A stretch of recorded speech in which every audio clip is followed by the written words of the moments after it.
Thank you, thank you. It's great to be here. Sun cleared up. It's like super nice out now. All right, so this talk is about cyber insurance, and I guess just quick show of hands. Has anyone ever been through a cyber insurance buying process? Okay, all right. Just curious. Okay, so who am I? So basically, just some background. I work primarily in the offensive pen testing side. I spent a little bit of time with a regulator in the U.S., and then, one of my jobs was to sort of figure out like the state of the cyber insurance market, right? And I was working for my boss. She's like, "We need to understand this. Go figure it out." And I didn't really know that much about insurance, so I had to sort of learn insurance. And I was like, "Wow, whole new world here. They speak different languages. There's like terms that I understand." I was Googling everything. So I felt like the goal of, like this talk is to try to clear some of that out for everyone. All right. So yeah, the goal is to try to just sort of take like all that insurance speak and like sort of distill it down so that people in InfoSec understand it. Because I feel like pretty strongly, especially in the States, that like cyber insurance is growing as a thing, and InfoSec is going to get dragged into these conversations like at some point. And just understanding what's going on with the policies, like where everyone is, like what this whole thing looks like, I think is gonna be useful for InfoSec. All right, so I like history. Well, we're gonna get there. All right, so what is insurance, right? So insurance is this like moral mechanism to spread risk around, and it's actually a good thing, right? Like, certain things like car insurance and homeowners insurance and health insurance, these things help us like live our lives so that we don't have like this like financial destruction that bankrupts us, right? So it is a good thing, right? And what is risk? We know what risk is. We're all in the risk management business. And what's exposure? Something that could experience that risk. Loss is a financial metric of that exposure and the risk. And a claim is sort of like asserting that you actually need someone else to pay for this, right? All right, so I like history, so I think the history of insurance is really, really interesting. So it all starts, or this is what it looks like it all starts with, is that Hammurabi actually came up with the first like idea of insurance. And back at this time, like the main sort of like companies were shipping companies, right? And they were shipping goods all over the planet, right? And so you had to like underwrite these things. You had to, there was venture capitalists that were paying for this boat to travel.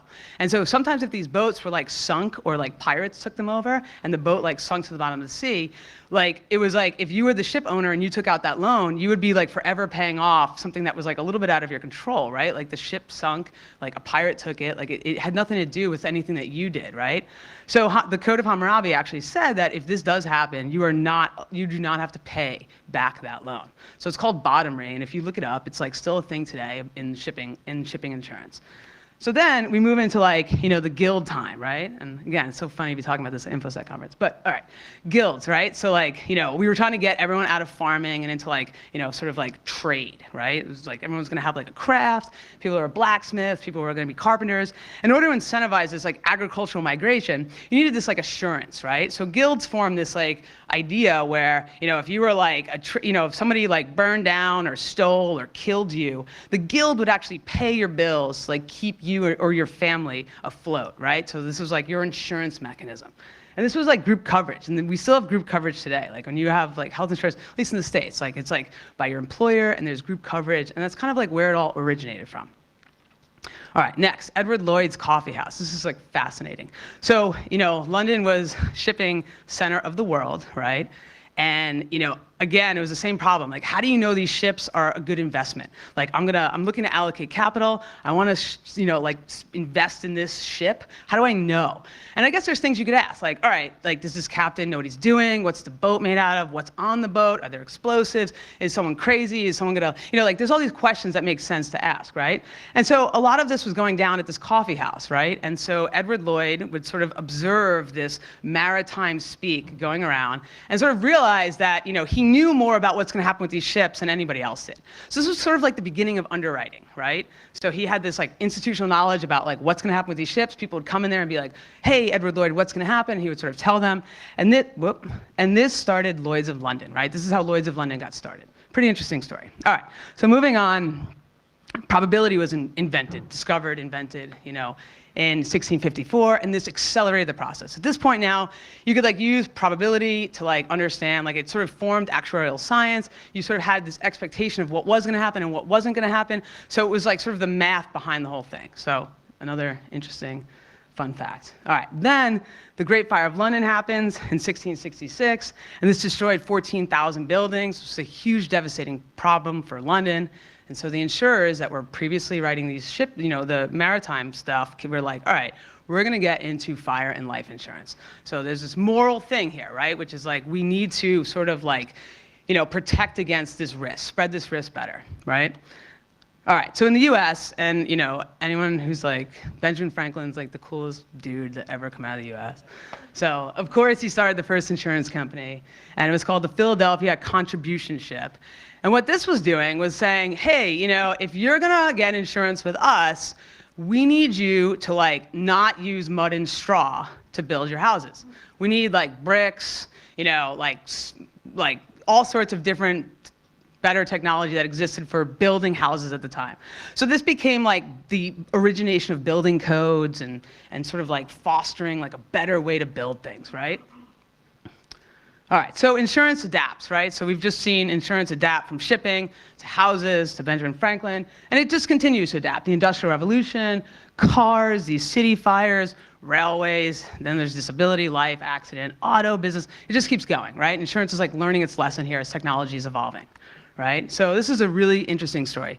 Hartford steam boiler. So steam power was like how the US Industrial Revolution sort of was powered, right? Steam power. There's a problem though. These boilers, these steam boilers would explode like one every 4 days. They would like kill people in the streets. And like it was just poof, and people would die. And so that was just an expected like sort of thing that was going on with like industrialization, and like it was just like part of the deal, right? People were like, well, I don't know, should this be part of the deal? Like, is this a really great society if like you're walking down the street and a steam boiler explodes and you die, right? So there was like some big serious accidents. And one was the Sultana steamboat, and that was like all 4 boilers on the steamboat exploded at one time. Like 1,800 people died. It was terrible and tragic. So Hartford steam boiler decided that they were gonna like sort of change the game here a little bit. And if you like use different materials and you used like sort of like this inspection concept, they would actually write insurance against the boiler. And people were like, okay, that makes sense, right? I'm gonna like sort of like build my better boiler and you can come inspect it annually, that's cool. And what happened? I mean, boilers stopped exploding, right? Like it worked. So, it's like sort of like a reason why insurance could exist in a positive way. All right. So cyber insurance. So cyber insurance is like, this evolving thing. And we're not at a place where cyber insurance is at all like really mature, but it is this evolution, right? And so how did we get here? So in the 1990s, there was something called technology errors and omission. And errors and omission insurance is basically, if you screw up, you can get insured against you getting sued for screwing up, right? So it's sort of like that. We're gonna get into that a little bit later. But so it sort of grew out of that. You had technology screw ups and you want to insure against that. And then in 2000, Y2K happened. I guess nothing really happened then, but in 2000, 2010, it was like these decades of like big data breaches, especially in the US. And there was more regulation coming down the pipe. There was data breach notification laws in the US. Each state was coming up with their own version of this. It was getting complicated. But then in 2014, TJ Maxx, which is a retailer, finally settled with all of their class action lawsuits. And the bill was anywhere between $1 and $4 billion for them to figure out for their first party loss. And the class action lawsuits was about $177 million that they had to pay. So now it's like real money, right? So like real money started, like companies were now liable for like real money. So they're like, wait, can we insure against this risk, right? And so now in 2017, we have this like variety of different types of cyber insurance cover that you can buy, but it's important to understand like it's sort of coming out of this PII space. Like a lot of this is really coming out of the traditional privacy data breach space. All right. So this is complicated. Is cyber risk actually insurable, right? And I don't know, and I don't know if anyone really knows. But in the US, there's this concept of the made whole doctrine. You have something similar here, which basically, if you get like into a car accident, the insurance company's job is to like make you whole again. Like fix your car, fix your body, whatever you need fixed, and you walk out and you're like exactly how you were before the accident, right? So like if you think about how that works in cyber, I don't know, like how do you make someone whole again after like a really large scale data breach? I mean, with credit cards, maybe you could figure this out, right? You reprint a new card, any fraud that's detected from that previous number being breached, you can kind of quantify that. But PII data, I don't know. I mean, is this like an insurable thing? Like, what if the data is used in 10 years or in 20 years? How would you ever know that, right? So it becomes this very complicated, is cyber risk actually insurable question? This is a question in the insurance space. I mean, it's just like important to know that this is out there. All right. So insurance industry today. It's hot in here, right?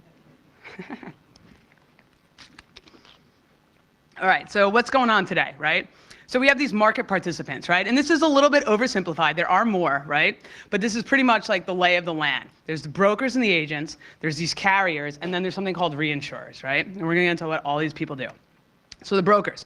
The brokers are like the middlemen for selling insurance, right? They're the sales infrastructure from the carriers to the buyers, right? It's like sales team, essentially. I mean, they do a little bit more than that, but that's kind of what they're doing. They're facilitating transactions with the people who want insurance and the carriers who write insurance.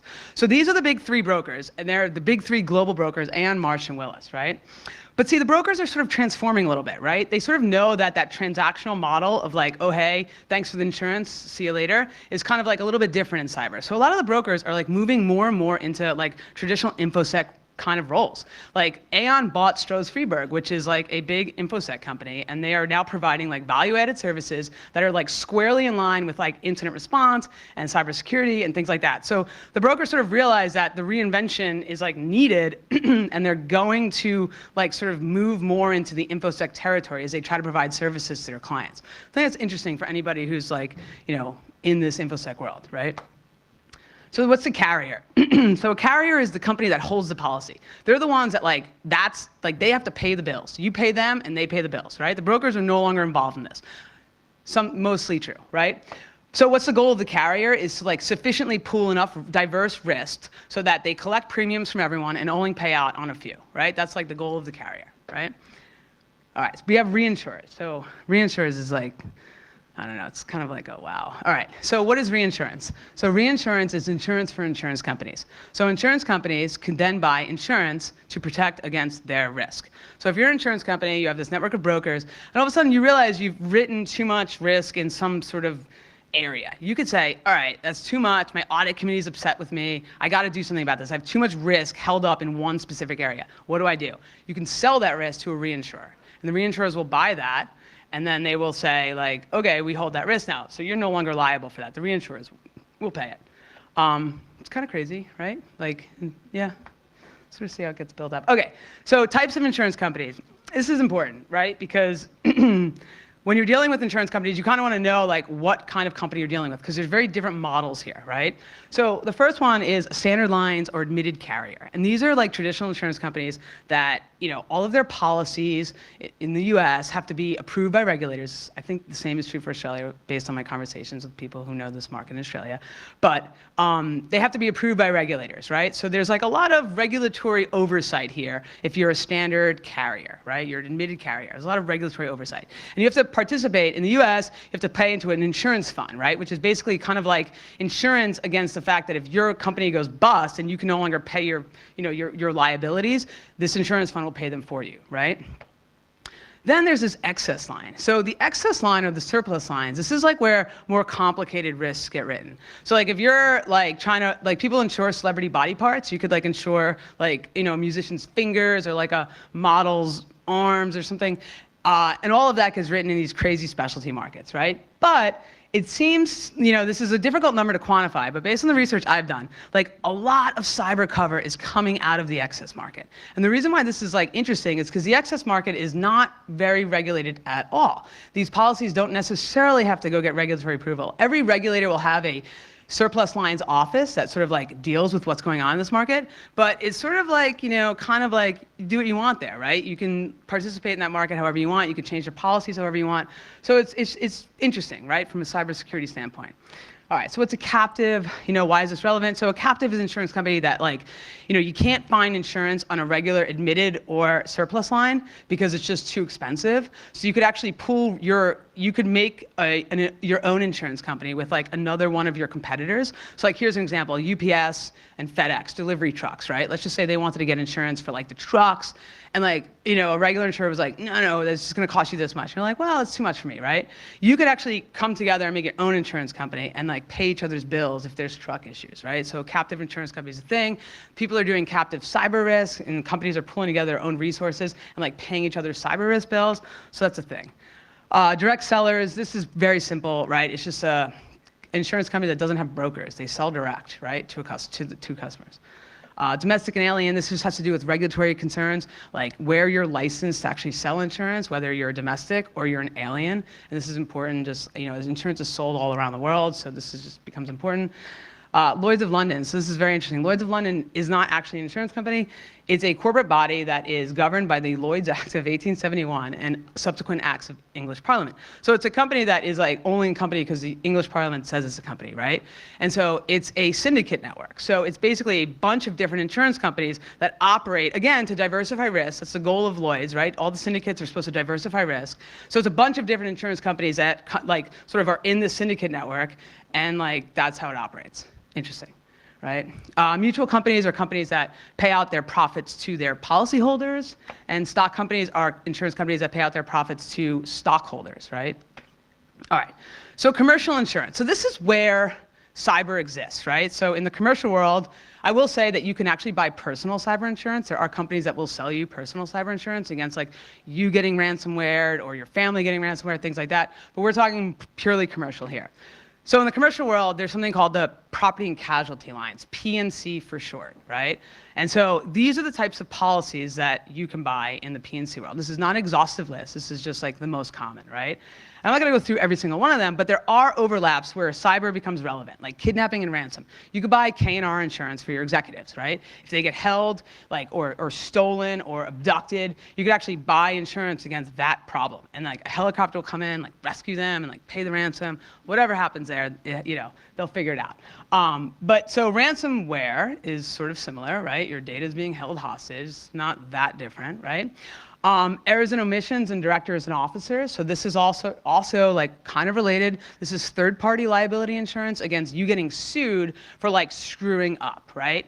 So, again, like in cyber world, this could be a thing, right? Like something happened, you didn't patch, you had like a big error that you didn't foresee. Like this is something that that would cover, right, or potentially cover. But this is just the overlap. Product liability, you built a product that was then misused, right, in a cyber event, right? You could think like Mirai botnet, things like that. And then crime, right? Crime policy, cyber insurance, so sort of overlaps in that area as well. So it's just important to understand that it's still on the P&C line, right? And the P&C line, like traditionally, were like kind of like, it was like this, I don't want to say it was like sleepy, but there wasn't a lot of growth in the P&C market. It was a pretty flat market, right? And the cyber comes along and it's like, boom, right? There's like so many, there's so much excitement in the insurance space around property and casualty now. So almost 90% of the market is US demand. So the US is really driving this market right now. So it's not uncommon for like most financial services, healthcare, retailers in the US to all have cyber insurance cover, right? And why is this? I don't know. Regulation, there's a lot of strong regulation in the US now that's sort of driving this. There's the data breach is getting more and more expensive problem, and people want to insure against the cost of having to deal with a data breach. And then there's GDPR, and GDPR is still like a little unknowable. I don't know if anyone has like gone through that. I mean, I'm assuming we're all maybe working for global companies. We have data from all over the world, so this could hit anyone, right? GDPR, but there's a little bit of like scary teeth in the GDPR regulation. Is that 4% of your revenue you could have to pay if you're like found to be GDPR not compliant. That's pretty scary, right? Like, I don't know. So this is driving the desire for cyber insurance, right? All right. So in insurance world, when you hear something about capacity is like the amount of carriers that are willing to write cover, right? So the amount of capacity that exists is like sort of like the amount of like the size of the market, right? So in cyber right now, the capacity is just exploded, right? There's like over 500 carriers now offering cyber insurance to businesses and individuals. And then that might be a little hard to read, but these are like sort of the main carriers. Like AIG is writing 17% of the market, Chubb is at 10%, and an aggregate of all the Lloyd's syndicates are at 20%. So these are like, three big players that are sort of holding around 50% of the market. Pretty interesting. All right, so I'm just gonna like drill this in again because it's important. First party versus third party. When you get into any insurance discussion, this becomes a thing. Like, what is first party insurance versus third party? So first party is things that happen to you, right? Like things that you have to fix on yourself or in your company. So how does that work in cyber? You have breach notification, you have credit monitoring services, you have PR services, you have to compensate the business for lost income, you have to pay ransom or an extortionist, that's first party. And third party is like things that you could get sued for, right? So these are things that you are liable for, and a third party could actually sue you, right? So this could be like, you're getting hit with like privacy lawsuits, or lawsuits relating to a data breach, or technology errors and omissions, right? You're getting sued for something, and third-party liability insurance will cover, or is intended to sort of cover lawsuits as a result. All right, so when you're looking at cyber insurance products, there's like this common language that shows up, right? And this is sort of like most basic parts of it, right? So what is coverage, right? Coverage is just like what they'll pay, what liability is covered by the actual policy. And a typical policy is a series of coverages, right? Limits are the maximum amount they're going to pay in the policy, right? So that's the max, right? The limit, right? Sublimits. Some policies have different coverage areas, and there'll be limits, sublimits around certain coverage areas. So it could be like a $2 million policy, but in this one specific section, they'll only pay $25,000, right? So that's a sublimit, right? What's an exclusion? And exclusions are kind of like, this is like where a lot of like the big stuff is happening, right? These are the things they won't pay for, right? And so you're thinking like, yeah, they're not going to pay for, I bet they're not going to pay for a lot, right? And like there are some articles out there, there's a lot of research out there about what they will and won't pay for. And we're going to get into that in a little bit. But, you can negotiate exclusions, right? So exclusions can be negotiated, and some of them make a lot of sense and some of them make no sense, right? So we're going to get into that, but these are the things that they won't pay for. A premium is the amount of money you have to pay to like get this policy. A deductible is the amount of money you have to pay to like initiate a claim, right? A claim is you saying, I need, you to pay for this. Like this is, this is a risk that I'm demanding coverage for. And again, first party versus third party, I just put it in there because it's really important to understand that as you go through these policies, what that means, first party versus third party. All right, so here's policy. So what I did is I took like, basically 15 to 20 different policies, and I sort of read through them all. It's a long night. And tried to aggregate together like what I was seeing in terms of like what these things will cover, right? This is sort of like what they'll cover. So this is pretty much a common area here, incident response, right? So the policy here, and it's a $2 million limit, it's $5,000 deductible, and it costs $10,000 US dollars a year, right? This is sort of like basic numbers. This is from a real policy. Yeah, okay. So incident response. So what does that mean, right? Like it says incident response. This is first party stuff that happened to you. You have to pay for covering this incident, right?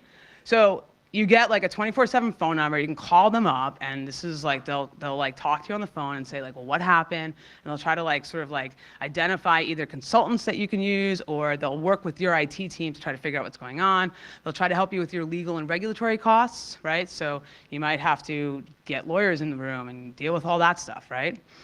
Forensics and IT security costs, so they'll get like an IR firm in there. Either, it gets a little tough because sometimes they recommend one, and sometimes you have your own IT team, and you're just like, I got my own IR team that's going to do this. But so they'll cover some of this IT security and forensics costs, communication costs, dealing with the media, like, talking to the media about like your brand, like fixing your brand reputation, crisis communication, privacy breach management. This is like sending out that letter that says like, sorry, due to, something bad happened. And then post-breach remediation costs. So like a lot of times, I'm sure we've been through this, right? You get a phone call, anyone ever done IR before? And all of a sudden something really bad happens, and at the end they're like, okay, now we're gonna get super serious about security. Could you like do a risk assessment, right? Or like figure out like where our gaps are, right? This is common, right? Companies sometimes don't do anything until they have to. So a lot of cyber insurance will cover for that risk assessment or that gap analysis. All right, coverage area 2, cyber crime.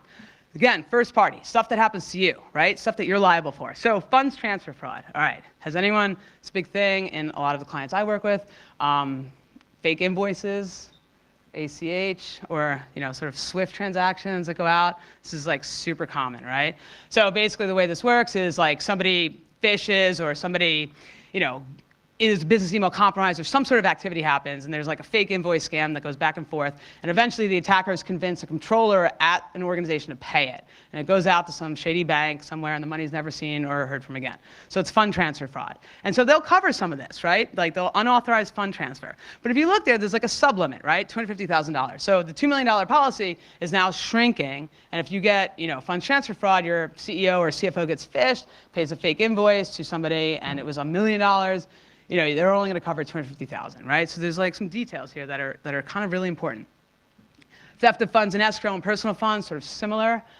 Extortion, right? This is it. This is the ransomware, right? So you get ransomware, and it's like you get the big message, and you're like, all right, I got to come up with this Bitcoin. What's this Bitcoin, right?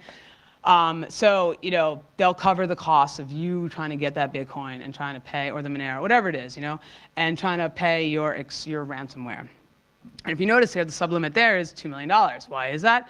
Because ransomware is like a highly marketable thing it's easy to sell insurance on the sort of like, oh, we can protect you against ransomware. It makes sense, right? From a business standpoint, I guess.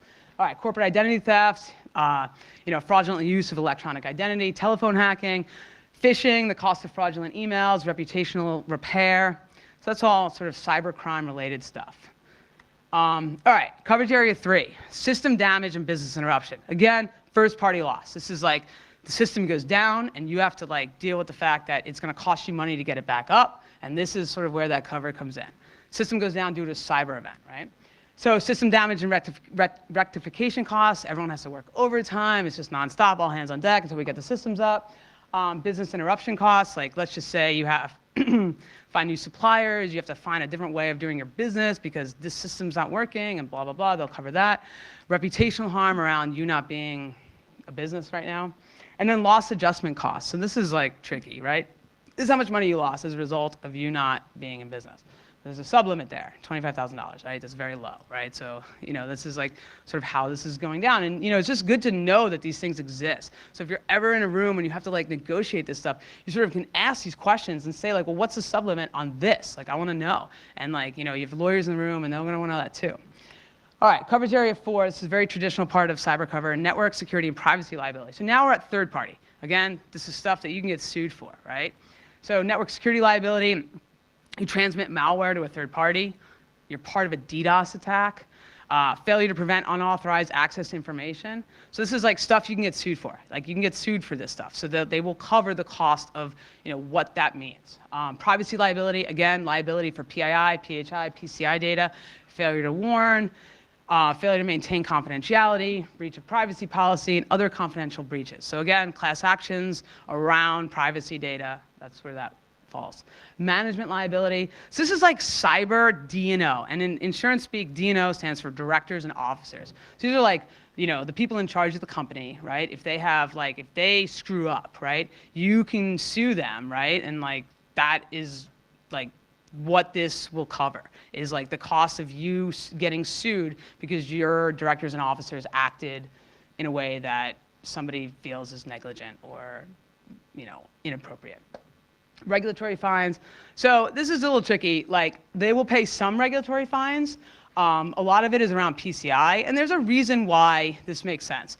So if you're a company and you know that you can get fined by a regulator, and like then you just say, I can insure that risk, so I don't care. Like that's not the point of insurance, right? So it sort of makes sense why they wouldn't want to pay that because it's like, again, you're dealing with like morality here, right? Like you can't just like offload risk of like getting like fined by the government to an insurance company and then just act like you don't care about it. So, yeah. All right, media liability. This is, again, pretty common in a lot of these policies. Defamation, like if you're getting sued for defamation, slander, disparagement. If you're getting sued for infringing intellectual property rights. This is, again, covered in third-party liability. This is a big one, technology E&O. So if you're working for a service provider and you like have SLAs in place, you're a managed security service provider, you're doing something like that, and you have clients and you have SLAs in place, and like something happens or you screw up or something goes wrong and you get sued for either breach of contract or like having some sort of problem with the management of this account, you can buy technology E&O against that risk, right? And so that's pretty cool. But it gets like a little crazy when you start thinking about like large cloud providers. Like who would ever write like technology E&O against Amazon or Azure? I mean, I don't know. How would you even quantify that risk? It just gets crazy. All right, court attendance costs, coverage area 7. So this is they'll pay like areas where, however much it costs you to show up in court, right? All right, so those are like the big areas of coverage in the cyber insurance market as it is today, right? These are policies I read that were very recent. This is what it looked like as of 2018. This is going to change pretty rapidly, but this is like the state of affairs. Okay, so common exclusions. So what are common exclusions? So property damage, right? Like it's pretty much excluded in all policies, right? Property damage. So what would first party loss be in property damage? Stuxnet, right? Like things blew up, things didn't work anymore. There was like a first-party loss that the Iranian government suffered as a result of a cyber attack, right? It's just an example. I'm not saying this should have ever been like coverable risk, but it's just an example of first-party loss due to a cyber event.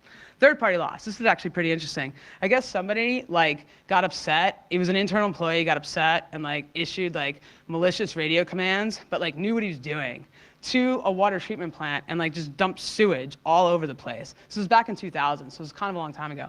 But like it like polluted rivers and like killed all its marine life, and like anyone who lived around it was probably just like severely just, it wasn't good, right? So that would be third-party loss due to a cyber attack that affected other people, right? But this is all excluded.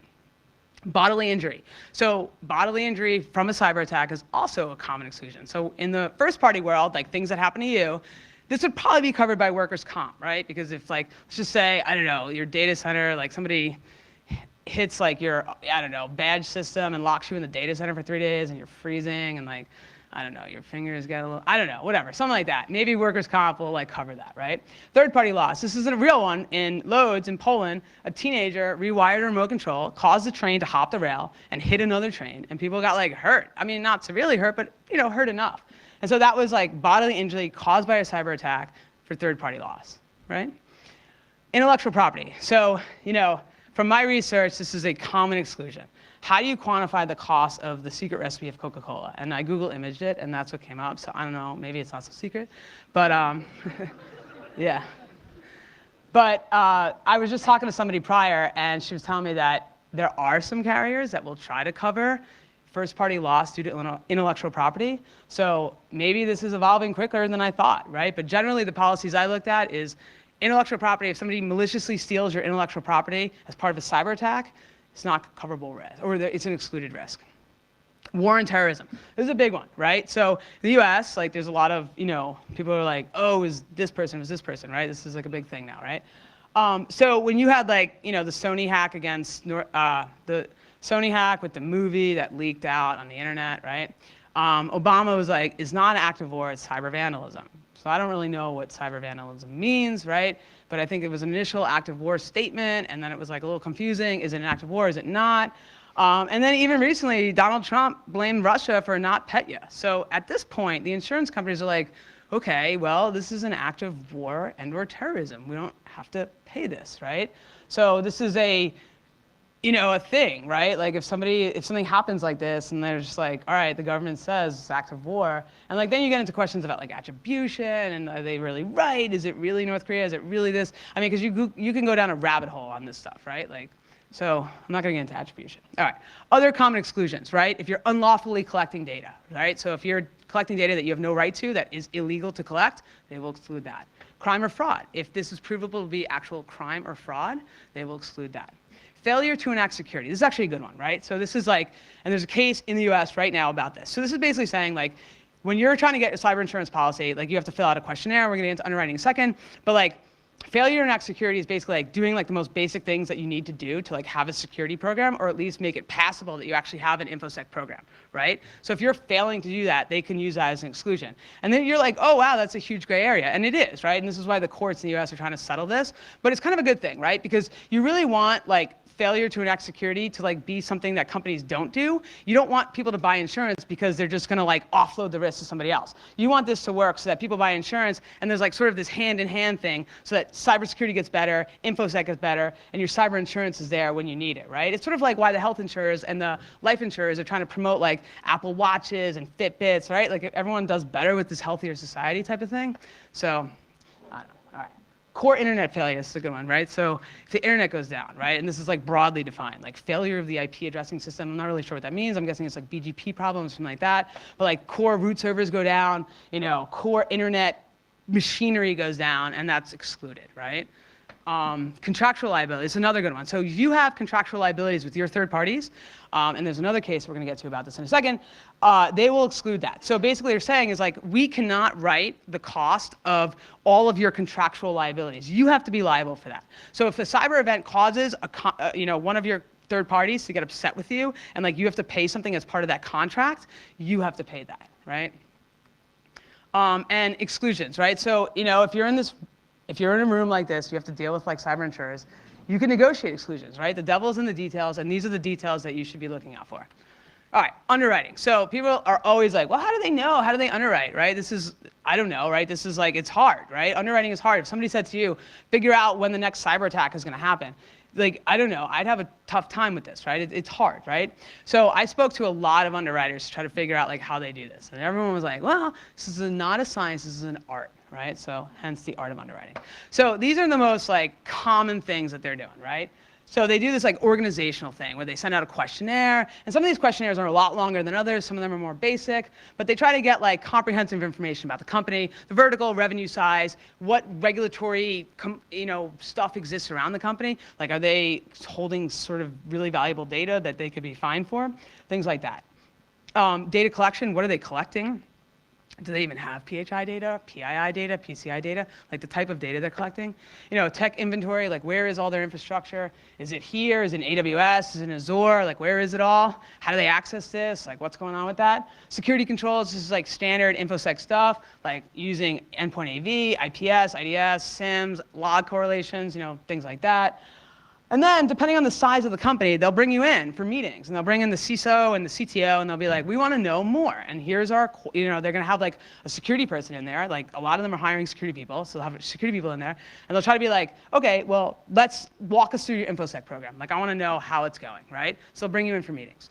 They evaluate financial statements. And there's like kind of this thing, and I thought about it a lot, and I was like, I don't know. But then I thought about it, and I was like, maybe this makes sense. A lot of insurers, a lot of carriers believe that if you have like really strong financial statements, that's sort of indicative of the way you operate as a business, and you're most likely paying more attention to InfoSec because you're good at your financial statements, and you're good at your accounting and everything like that. You have budget for InfoSec. Like we want to know all that. And I was like, well, I guess that's true.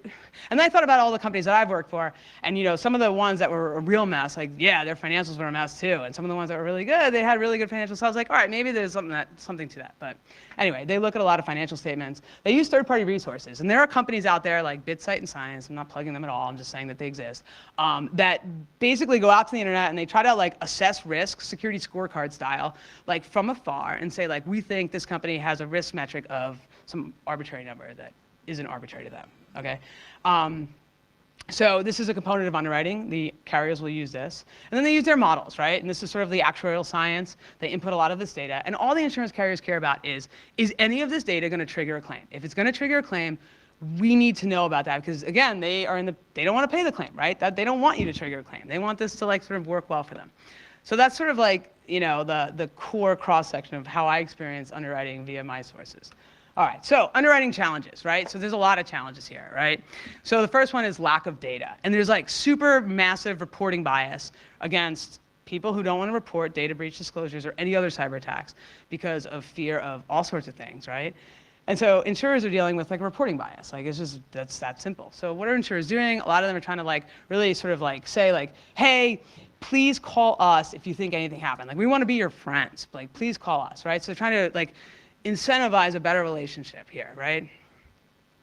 Accumulation. So this is a big thing in insurance space. In any underwriting activity, it's a big thing. Have you accumulated too much risk in any area? So you could think of like in the US, South Florida gets hit with hurricanes all the time, right? And insurers are like very careful about how much risk they underwrite in certain zip codes in South Florida because it's just too much accumulative risk that happens, right? You could sell off some of that risk, right? That's what reinsurers are for. Or you could just not write it, right? Or you could just write it really high premiums. So in cyber world, what is the accumulation problem? It's kind of similar, except there's no zip codes now. So now it's like, all right, is everyone using the same cloud service provider? Is everyone on OpenSSL XYZ that like caused, Heartbleed? Is everyone on, some old version of jQuery that, whatever? So it's sort of like accumulation around versioning or accumulation around like what cloud providers you're using, right? There's some accumulative risk there. And this was just a couple weeks ago. Lloyd's came out and said, cloud computing failure in the US can cause like $19 billion in losses. And I'll put up these slides later. You can click on that link and like read all about it. So that's pretty crazy because I think the insurance market right now, the cyber insurance market, it's about $1 billion, $2 billion. Like that's how much money they're collecting in premiums. And it's expected to grow to like 20 billion. They're making these numbers up, but like this is what they think, like $20 billion by 2020. So this market is growing, right? So it's like if you're gonna have accumulation risk, you gotta like deal with that, right? All right. Evolution of risk. So the auto world, like that was like all locked up, and then like self-driving cars happened, right? And now it's like, we gotta figure this out again, right? So risk is constantly changing, right? You know, the cyber risk products today are like really geared towards PII, and PII is important, and confidentiality is important, but like, you know, if you listen to like, sort of like some of these people in the cyber world, they think that the next evolution of risk is integrity attacks, right? And attacking algorithms, attacking AI, attacking things like that, where like, maybe it's not so clear. Maybe that data breach insurance is not gonna actually do much for me. Like, my business doesn't work like that, and like, I have different risks involved here. So like, insurers have to like sort of evolve with the different types of, you know, attacks that could happen, cyber attacks that could happen. Narrow view. So that's kind of what I was just saying before.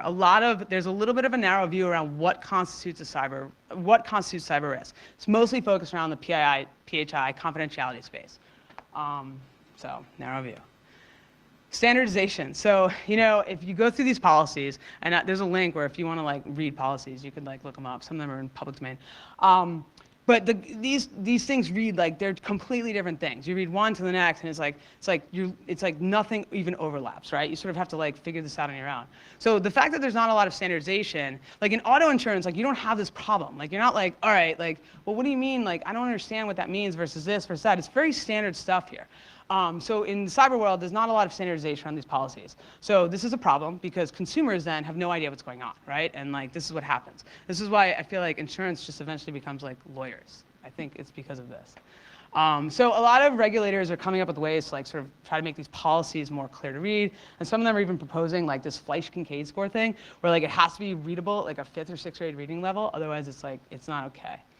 I don't know. All right, confusion. Again, that's probably based on the lack of standardization, but buyers are really confused as to what's going on, right? Like their policies are all over the place. People don't really understand like what this risk actually means, why I need it, what am I even protecting against? This doesn't make any sense. So, you know, the insurance industry sort of needs to figure out like how they're gonna like speak about this more eloquently. All right, there's also super unclear legal and regulatory rules. None of this makes sense yet. There's not a lot of case law around this, especially in the US. There's a few cases we're gonna get to, but you know, it's still like the regulatory world's kind of a mess. Like, you know, in the US we have 50 states and each one of them has like a way to like sort of invoke their own regulatory thing. And then there's a federal government. So it's complicated there. It sounds like it's complicated everywhere. I don't know anywhere, any country that has like super clear regulatory operating environments, but all right. So when insurance gets it wrong, right? And this is like, I feel like everyone's like, all right, well, I see a lot of problems ahead, like with what's going on here.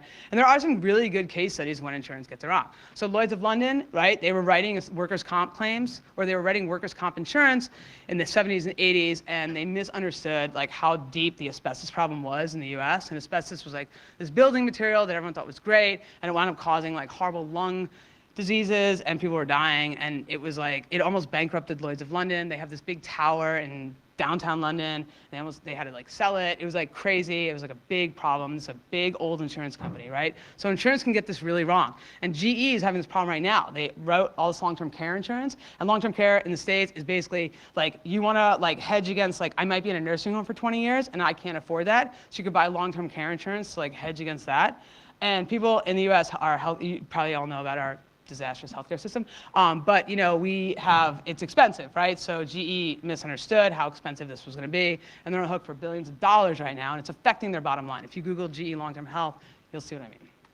All right, so this is the craziest part. So cat bonds. Has anyone heard of a catastrophe bond?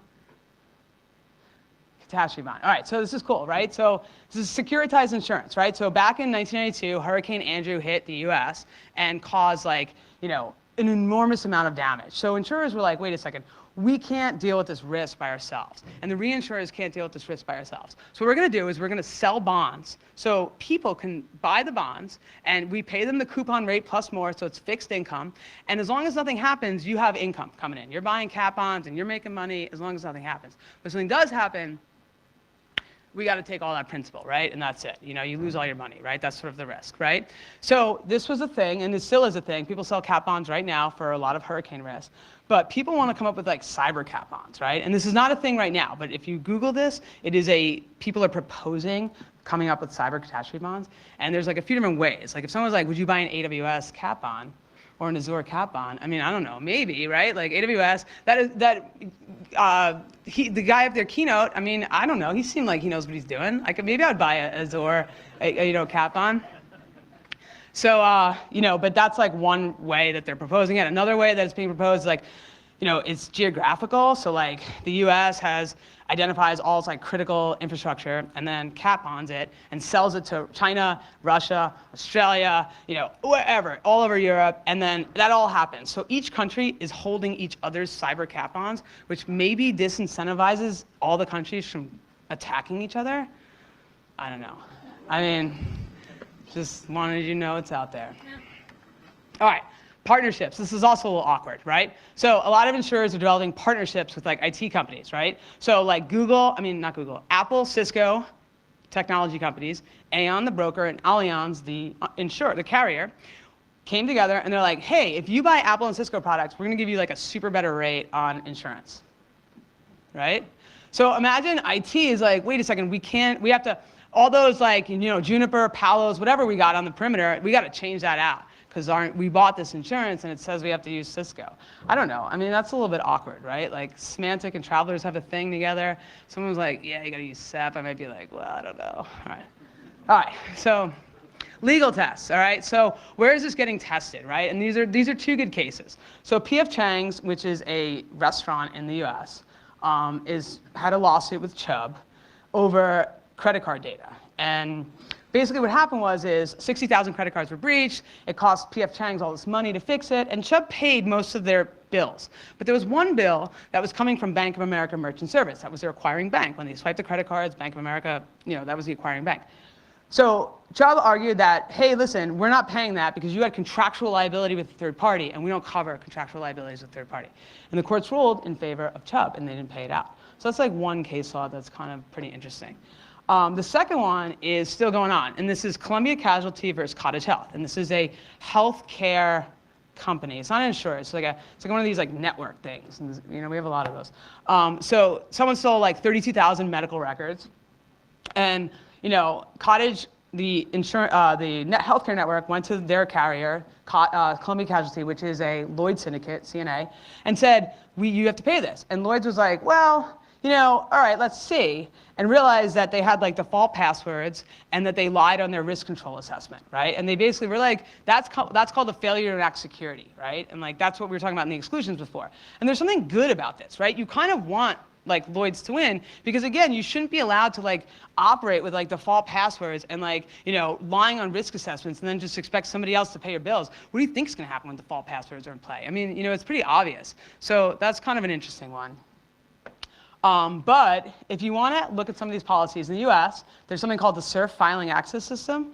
And you could like Google this, and you could like Google all these cyber insurance policies, download them and read them. And it's actually, these are mostly admitted carrier policies. The surplus line is a little bit more difficult to find, but that's sort of like, where you can go to like orient yourself on like what's going on here. And yeah, that's that. Yeah.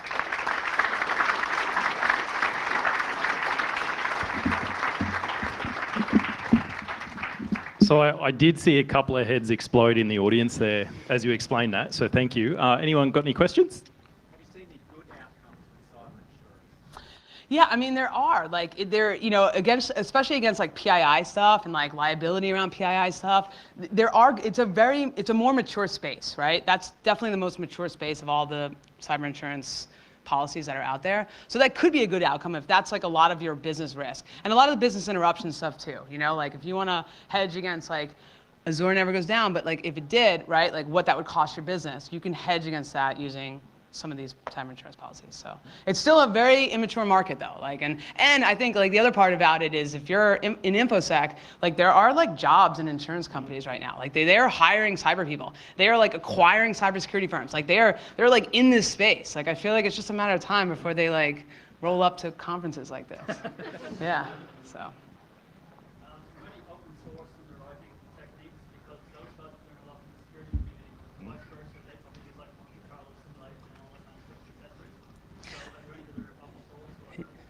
There are not any open source underwriting techniques, but that would be cool if somebody in InfoSec decided that they could, like I've thought about this a little bit. Like imagine you came up with a novel way to underwrite this stuff or assess this risk. Probably an insurance company would take you out or buy up whatever technology that is, because this is how they make their money, right? Yeah. So there's a lot of, yeah. Say again? Do they pay for those sorts of elements? You know, I don't know. I think it's probably considered like intellectual property of the insurance company. I mean, these models change quickly. Like they're on it. Like they know what they're. I mean, they mostly have like more mature actuarial processes. I think cyber is a little bit different because again, we have different problems here in cyber. The accumulation problem is very difficult to geobound cyber. You can't do it. It doesn't geobound anymore. So there are issues, right, that they have to kind of solve. But I don't know. I think that there's pretty much intellectual property because patent you'd have to make it public. It's in the U.S. The U.S. patent system, it has to then be public, and then people would steal it, and they would be like, no. So.